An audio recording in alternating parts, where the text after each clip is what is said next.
Hi friends, இன்றைக்கி நம்ம Nisha cooking சேனலில் சிக்கன் டோனட்டும் ஒரு ஸ்டார்டரும் செஞ்சுருக்கேன். நல்லா கிறிஸ்பியாக டேஸ்ட்டாக இருக்கும். நம்ம கடையில் வாங்கி கொடுக்குற பொருளை வீட்டில் குழந்தைங்களுக்கு செஞ்சு கொடுத்தோன்னா அவங்க அவ்வளோ விரும்பி சாப்பிடுவாங்க. ஸோ இது சிக்கன் டோனட் உள்ள சீஸ் ஸ்டப்பிங் பண்ணி டேஸ்ட் செம்மையாக இருக்கும். ட்ரை பண்ணி பாருங்கள். அதே சமயத்தில் இது ஸ்டார்டரு. ஸோ ஸ்டார்டரும் நிறையா இருக்குது. ஸோ இது இன்றைக்கி நம்ம நிஷா குக்கிங்கில் செஞ்சது. ஸோ ட்ரை பண்ணி பாருங்கள். டேஸ்ட் செம்மையாக இருக்கும். இது வந்து குழந்தைங்களுக்கு ஈவினிங் ஸ்நாக்ஸாக கொடுக்கலாம், இல்லை மார்னிங் பிரேக்ஃபாஸ்ட்டாக கூட கொடுக்கலாம். அதே சமயத்தில் ஸ்கூலுக்கு ஸ்நாக்ஸாகவும் கொடுத்து விடலாம். ஸோ இது வந்து நீங்கள் கெச்சப்பு அப்படி இல்லைன்னா மயோனஸோட டிப் பண்ணி சாப்பிடுங்க. வாங்க இது எப்படி செய்யலாம்னு சொல்லி பார்க்கலாம். அதுக்கு முன்னாடி எங்கள் சேனல் லைக் பண்ணுங்கள், ஷேர் பண்ணுங்கள், சப்ஸ்கிரைப் பண்ணுங்கள், பெல் பட்டன் ஆன் பண்ணுங்கள், கமெண்ட் பண்ணுங்கள். சிக்கன் டோனட் செய்கிறதுக்கு ஒரு மிக்ஸி ஜார் எடுத்துக்கோங்க. அதில் போன்லெஸ் சிக்கன் போட்டுக்கலாம். இந்த நம்ம எடுத்துருக்கிற சிக்கனு ஒரு 200 கிராம் அளவுக்கு, அதுக்கு தகுந்த மாதிரி ஒரு 50 கிராம் அளவுக்கு பொட்டுக்கடலை எடுத்துக்கலாம். இப்போ இதில் ஒரு மீடியம் சைஸ் வெங்காயம், ஒரு 4 பச்சை மிளகா, 1 ஸ்பூன் இஞ்சி பூண்டு விழுது, 1/2 ஸ்பூன் மஞ்சள் பொடி, 1/2 ஸ்பூன் மிளகா பொடி, 1/4 ஸ்பூனோட கொஞ்சம் கம்மியாக கரம் மசாலா, 1/4 ஸ்பூன் ஜீரகப்பொடி, 1/2 ஸ்பூன் ஒயிட் பெப்பர் இல்லாட்டி பிளாக் பெப்பர் யூஸ் பண்ணிக்கோங்க. இப்போ இதுக்கு தேவையான அளவு உப்பு சேர்த்துக்கலாம், சால்ட்டு. இப்போ இது எல்லாத்தையும் நல்லா தண்ணி ஊற்றாமல் ஃபைன் பேஸ்ட்டாக அரைச்சிட்டு வாங்க. தண்ணி தேவைப்பட்டால் கொஞ்சோண்டு ஊற்றிக்கலாம். இப்போ இது இந்த அளவுக்கு அரைச்சி எடுத்துக்கோங்க. இந்த அளவுக்கு நல்லா பேஸ்ட்டாக இருக்கணும். இப்போ இதை ஒரு 10லேருந்து 15 நிமிஷம் நம்ம ஃப்ரீசரில் வச்சிடலாம். ஃப்ரீசரில் வைக்கும்போது இது இன்னும் கொஞ்சம் நல்லா கெட்டியாகும். இப்போ இதை ஃப்ரீசர்லேருந்து எடுத்தாச்சு. இன்னும் இது நல்லா திக்காயிடுச்சு. இப்போ நம்ம வந்து டோனட் பிடிக்கிற அளவுக்கு இந்த டோ வந்தாயிடுச்சு. இப்போ இதை இந்த மாதிரி ஒரு பட்டர் பேப்பர் அப்படி இல்லைன்னா பாலித்தீன் கவர் ரெண்டில் ஏதாவது ஒன்று எடுத்துக்கோங்க. இதில் லைட்டாக கொஞ்சம் எண்ணெயே பாலித்தீன் கவர் இருந்தால் அது மேலேயோ, இல்லை இந்த மாதிரி பட்டர் பேப்பர் இருந்தால் அது மேலேயோ நல்லா ஸ்ப்ரெட் பண்ணிக்கோங்க. கடியிலையும் கொஞ்சம் எண்ணெய் தேய்ச்சோன்னா இது நகராமல் இருக்கும். இப்போ இந்த டோ நமக்கு எந்த அளவுக்கு வேணுமோ அந்த அளவுக்கு எடுத்துக்கலாம்.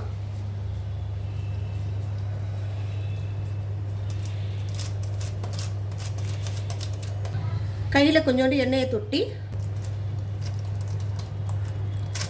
இந்த மாதிரி அழுத்தணும். ஓரளவுக்கு தின்னா அழுத்திக்கிங்க, ரொம்ப தின்னா அழுத்த தேவையில்லை.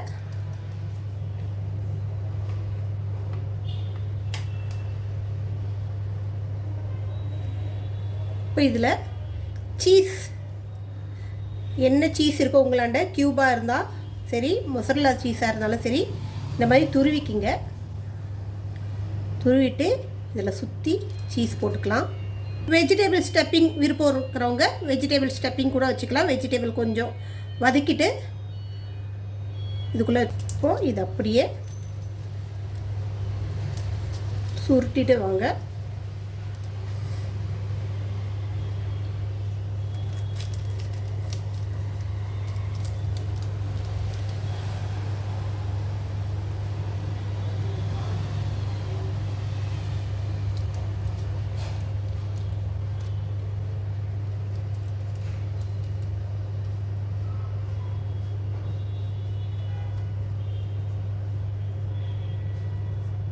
இந்த மாதிரி ஃபுல்லாக கவர் பண்ண பிறகு இந்த மாதிரி ஏதாவது மூடி இல்லை உங்களாண்ட ரவுண்டாக இந்த மாதிரி கட் பண்ணுற மாதிரி ஏதாவது இருந்துச்சுன்னா அதில் நடுவில் இந்த மாதிரி கட் பண்ணிவிடுங்க. இப்போ இதை அப்படியே எடுத்துக்கலாம்.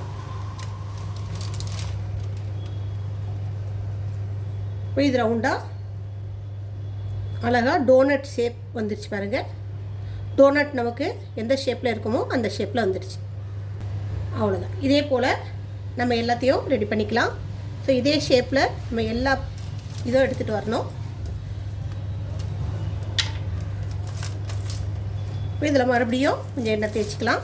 ஏன்னா நம்ம ஒவ்வொரு தடையும் எண்ணெய் தேய்ச்சா அதில் ஸ்ப்ரெட் பண்ணால் தான் நமக்கு வந்து எடுக்க ஈஸியாக இருக்கும். இப்போ நான் வச்சுருக்கிற பிளேட்டில் கூட எண்ணெய் தேய்ச்சி தான் வச்சுருக்கேன், ஒட்டாமல் இருக்கிறதுக்கு.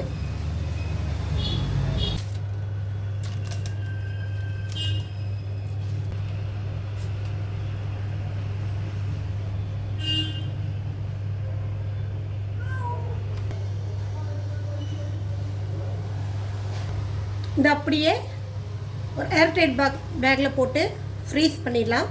ஃப்ரீஸ் பண்ணி நமக்கு எப்போ தேவைப்படுதோ அப்போ எடுத்து நம்ம இதை ஃப்ரை பண்ணி சாப்பிட்லாம். ஸோ இது வந்து கிட்டத்தட்ட 1 வீக் வரைக்கும் ஃப்ரீஸ் பண்ணி வைக்கலாம். உங்களுக்கு இந்த மாதிரி டோனட் செய்ய விருப்பம் இல்லைன்னா கட் பண்ணி எடுத்துக்கோங்க. ஸோ நம்ம வந்து கொஞ்சம் ஷேப்பெல்லாம் நல்லா அழகாக கொடுத்தா தான் குழந்தைங்களுக்கு சாப்பிட பிடிக்கும். இந்த மாதிரி ஸ்கொயராக தனித்தனியாக எடுத்துக்கலாம். பவுலில் கார்ன்ஃப்ளவர் மாவு எடுத்துக்கோங்க. கார்ன்ஃப்ளவர் மாவு இருந்தால் எடுத்துக்கலாம், அப்படி இல்லைன்னா மைதா மாவு எடுத்துக்கோங்க. அதில் கொஞ்சோண்டு ஒயிட் பெப்பர் போட்டுக்கலாம். அதோட கொஞ்சோண்டு சால்ட் சேர்த்துக்குங்க. இப்போ இதில் தண்ணி சேர்த்து கொஞ்சம் தண்ணியாக ஒரு லிக்விட் ஆட்டம் கரைச்சிக்கிங்க. இதில் நம்ம கார்ன்ஃப்ளவர் கரைச்சி வச்சுருக்கோம். இன்னொன்றில் ப்ரெட் க்ரம்ப் வச்சுருக்கேன். ஸோ இப்போ இந்த நம்ம ரெடி பண்ணி வச்சுருக்கிற இந்த டோனட்டை இந்த கார்ன்ஃப்ளவர் மாவில் நல்லா டிப் பண்ணிவிட்டு இந்த ப்ரெட் க்ரம்போட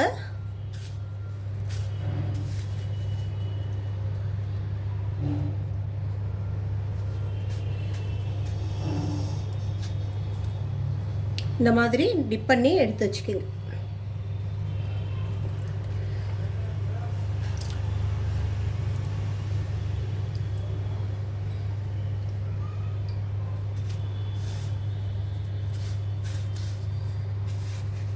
ப்ரெட் க்ரம் கூட நான் வீட்டில் இருந்த ப்ரெட்டை மிக்ஸியில் பவுட்ரு பண்ண பிறகு கொஞ்சம் வெறும் கடாயில் போட்டு நல்லா வறுத்து எடுத்தோன்னா நமக்கு ப்ரெட் க்ரம்ப்பு ரெடி ஆகிடும்.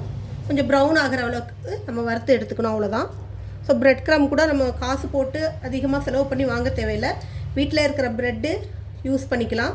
ஸோ 2-3 நாளைக்கு மேலே ப்ரெட்டு நம்ம சாப்பிடக்கூடாது ஸ்டோர் பண்ணி வச்சு. அந்த மாதிரி கொஞ்சம் எக்ஸ்பிரி ஆக போகிற நேரத்தில் இருக்கிற ப்ரெட்டை நம்ம என்ன பண்ணலான்னா இந்த மாதிரி ப்ரெட் க்ரம் ரெடி பண்ணி டப்பாவில் போட்டு வச்சுக்கலாம். ஸோ அந்த ப்ரெட் க்ரம் என்ன ஆகும்னா நம்ம இந்த மாதிரி ஏதாவது செய்யும்போது யூஸ் ஆகும். இதே போல் நம்ம இந்த ஸ்கொயர் பண்ணி வச்சோம் இல்லைங்களா, அது கூட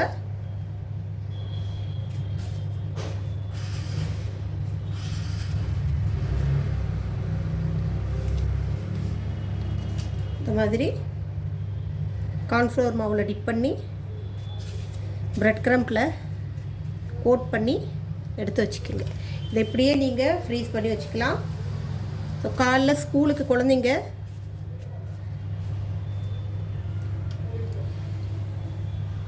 இதை இப்படியே எடுத்து ஒரு ஏர் டைப் கவரில் போட்டு, ஜிப்லாக் கவர் வருதுங்களா, அதில் போட்டு ஃப்ரீசரில் வச்சுட்டிங்கன்னா ஈவினிங் ஸ்நாக்ஸ்க்கு எடுத்து ரெடி பண்ணி கொடுத்துடலாம். அப்படி இல்லைன்னா குழந்தைங்களுக்கு ஸ்கூலுக்கு ஸ்நாக்ஸ் கூட ரெடி பண்ணி கொடுக்கலாம். காலையில் டென்ஷன் இல்லாமல் கடகடன்னு எடுத்தோமா ஃப்ரை பண்ணோமா கொடுத்தோமான்னு இருக்கலாம். நல்லா கிறிஸ்பியாக சூப்பராக இருக்கும். குழந்தைங்களும் ரொம்ப விரும்பி சாப்பிடுவாங்க. கடைகளில் அதிக விலை கொடுத்து வாங்குகிற ஒரு பொருளை நம்ம வீட்டில் சிம்பிளாக ஈஸியாக செஞ்சு முடிச்சிடலாம். சட்டியில் எண்ணெய் ஊற்றி எண்ணெய் நல்லா காய வச்சுக்கிங்க. இந்த மாதிரி தக்கையாக உள்ள மாதிரி எடுத்துக்கோங்க. ரொம்ப குழியாக உள்ளது எடுத்திங்கன்னா ஒன்றுக்குள்ளே ஒன்று ஒட்டிக்கும். இப்போ இதில் இந்த டோனட் போட்டுக்கலாம். ஒரு நேரத்துக்கு நம்ம 2 டோனட் ஃப்ரை பண்ணி எடுக்கலாம்.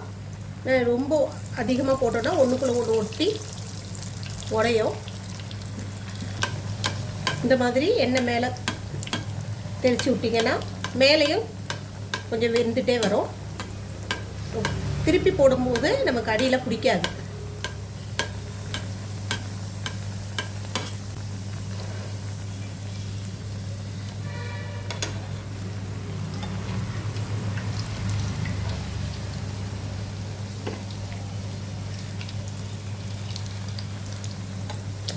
இந்த மாதிரி பொறுமையாக வேக விடுங்க. உள்ள வரைக்கும் நல்லா வெந்து வரணும். உள்ளே பச்சையாக இருந்துச்சுன்னா கறி வந்து டேஸ்ட்டு நமக்கு வந்து டோனட் நல்லா இருக்காது.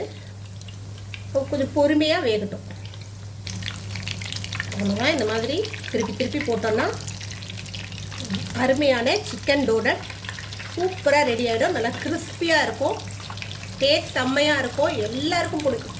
குழந்தைங்கலேருந்து பெரியவங்க வரைக்கும் எல்லாருக்குமே பிடிக்கும். அந்த அளவுக்கு டேஸ்ட்டாக இருக்கும். அவ்வளோதான். அருமையான சிக்கன் டோனட் ரெடி ஆயிடுச்சு. இப்போ இதிலேயே நம்ம இந்த ஸ்கொயராக ரெடி பண்ணி வச்சோமே அதுவும் போட்டுக்கலாம்.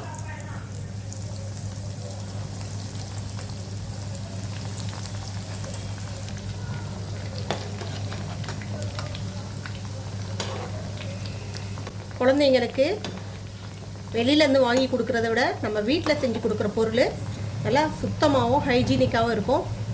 அதே சமயத்தில் டேஸ்ட்டும் நம்ம வெளியில் எந்த மாதிரி வாங்கி கொடுத்தா டேஸ்ட் வருமோ அதே டேஸ்ட்டில் இதுவும் இருக்கும். சூப்பரான டோனட்டோ சிக்கன் டோனட்டோ ஸ்டார்டரும் ரெடி பண்ணிட்டோம். நல்லா கிறிஸ்பியாக சூப்பராக இருக்குது. நீங்களும் ட்ரை பண்ணி பாருங்கள். இன்னொரு ரெசிபியோடு உங்களை சந்திக்க வரை உங்களிடம் விடைபெறுவது உங்கள் நிஷா. எங்கள் சேனல் லாஸ்ட் வரைக்கும் பார்த்தவங்க அனைவருக்கும் மிக்க நன்றி. பாய்.